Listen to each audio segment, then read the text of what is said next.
Hi welcome to trend TV. Telugu cinema ఇండస్ట్రీలో తిరుగులేని నటుడుగా నీరాజనాలు అందుకుంటున్నారు యంగ్ టైగర్ ఎన్టీఆర్.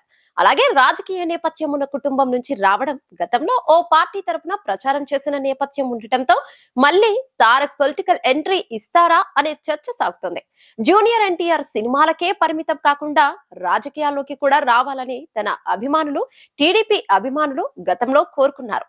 2009 ఎన్నికల్లో జూనియర్ ఎన్టీఆర్ టీడీపీ తరపున అప్పటి ఉమ్మడి ఏపీలో ప్రచారాన్ని నిర్వహించారు. టీడీపీ తరపున ఎన్నికల ర్యాలీలో పాల్గొన్నారు.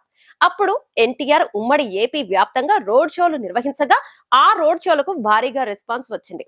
ఆ తర్వాత ఎన్టీఆర్ రాజకీయాలకి దూరంగా ఉంటూ వస్తున్నారు. అయితే ఈ సమయంలో కళ్యాణ్ రామ్ చేసిన వ్యాఖ్యలు ప్రాధాన్యత సంతరించుకున్నాయి. వచ్చే ఎన్నికల్లో మీ స్టాండ్ ఏంటి అనే ప్రశ్నకు కళ్యాణ్ రామ్ చెప్పిన సమాధానం ఇప్పుడు రాజకీయ వర్గాల్లో హాట్ టాపిక్ గా మారింది. ఇది నా ఒక్కడి నిర్ణయం కాదు, ఫ్యామిలీ అంతా ఆలోచించి తీసుకోవాల్సి ఉంటుంది. అందువల్ల ఫ్యామిలీ అంతా కలిసి ఓ నిర్ణయం తీసుకున్నప్పుడు తెలియచేస్తానని కళ్యాణ్ రామ్ సమాధానం ఇచ్చారు. ఫ్యామిలీ అంటే ఎవరు? మీరు ఎన్టీఆర్ నే కదా, ఇంకెవరూ లేరు కదా అని మళ్ళీ అడిగితే అవును, మేమిద్దరమే మిగిలాం, ఇద్దరమే కలిసి తీసుకుంటామని అన్నారు. అయితే తాత పార్టీ ఉంది కదా, మమ్మల్ని ఎటు ఉంటారేంటి అని అడుగుతారేంటి అని అనకుండా ఫ్యామిలీ అంతా కలిసి ఓ నిర్ణయం తీసుకుంటామని చెప్పడం ఇప్పుడు హాట్ టాపిక్ గా మారింది.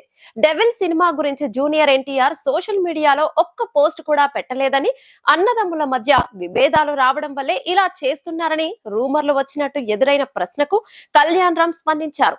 తామిద్దరి బంధానికి కొలమానం ఒక ట్వీట్, ఒక ఈవెంట్ కు రావడం అని ఎవరైనా అనుకుంటే మాత్రం ఆ ఆలోచనను మనసులో నుంచి తీసేసుకోవాలని సూచించారు. RRR తర్వాత తన తమ్ముడు ఏడాదిన్నర పాటు సినిమానే చేయలేదని, దీనికి కారణం బాధ్యత అని చెప్పారు. RRR లాంటి సినిమా తర్వాత మనం ఇచ్చేది గొప్పగా ఉండాలి, కొత్తగా ఉండాలి. అలా లేదనుకోండి జనాలేమంటారు, ఏమయ్యా ఇలాంటి సినిమానా మాకిస్తారు అంటారు. కాబట్టి తమ్ముడి మీద ఈ విషయంలో చాలా ఒత్తిడి ఉంది. అదే సమయంలో కొరటాల శివ మీద కూడా ఒత్తిడి ఉంది. అలాగే మా మీద కూడా ఒత్తిడి ఉంది. ఎందుకంటే నా తమ్ముడితోనే నేను తీస్తున్న సినిమా చిన్న తేడా జరిగిందంటే ఏందయ్యా ఇలా చేశారా అనేస్తారు కదా అని కళ్యాణ్ రామ్ అన్నారు. ఇక సినిమాల గురించి ఎలా ఉన్నా పొలిటికల్ గా కళ్యాణ్ రామ్ చేసిన వ్యాఖ్యలు ఇప్పుడు ప్రాధాన్యతను సంతరించుకున్నాయి. ఎన్నికల నాటికి వీరు రాజకీయంగా ఒక నిర్ణయం తీసుకుంటారా?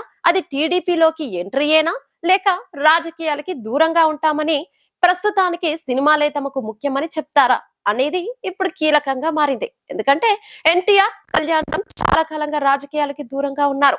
ఎన్టీఆర్ గతంలో రాజకీయాల్లో యాక్టివ్ అయినా కళ్యాణ్ రామ్ మాత్రం రాజకీయాలకి దూరంగా ఉన్నారు. ఇక ఎన్టీఆర్ టీడీపీలోకి రావాలని ప్రచారం సాగుతూనే ఉంది. అయితే ఎన్టీఆర్ గతంలోనే టీడీపీ దూరమయ్యారు. బాబు అరెస్టు తర్వాత రియాక్ట్ కాలేదు. గత ఎన్నికల్లో అక్క సుహాసిని తరపున ప్రచారం చేయలేదు. అలాగే ఎన్టీఆర్ శత జయంతి ఉత్సవాలకు దూరంగా ఉన్నారు. ఎన్టీఆర్ బాలయ్య మధ్య కూడా విభేదాలు ఉన్నట్టు కూడా ప్రచారం సాగుతుంది. అయినా ఎన్టీఆర్ మాత్రం సైలెంట్ గానే ఉన్నారు. ఆయన టీడీపీకి దూరంగానే ఉండటం ఖాయమని స్పష్టమవుతుంది. అలాగే తాజాగా కళ్యాణ్ రామ్ ఆలోచించి నిర్ణయం తీసుకుంటామని చెప్పడం బట్టి కూడా జూనియర్ టీడీపీకి దూరం అనే సంకేతాలు స్పష్టంగా ఇచ్చినట్టు తెలుస్తుంది. ఈ వీడియో మీకు నచ్చినట్టయితే లైక్ చేయండి, షేర్ చేయండి, కమెంట్ చేయండి, సబ్స్క్రైబ్ చేయండి.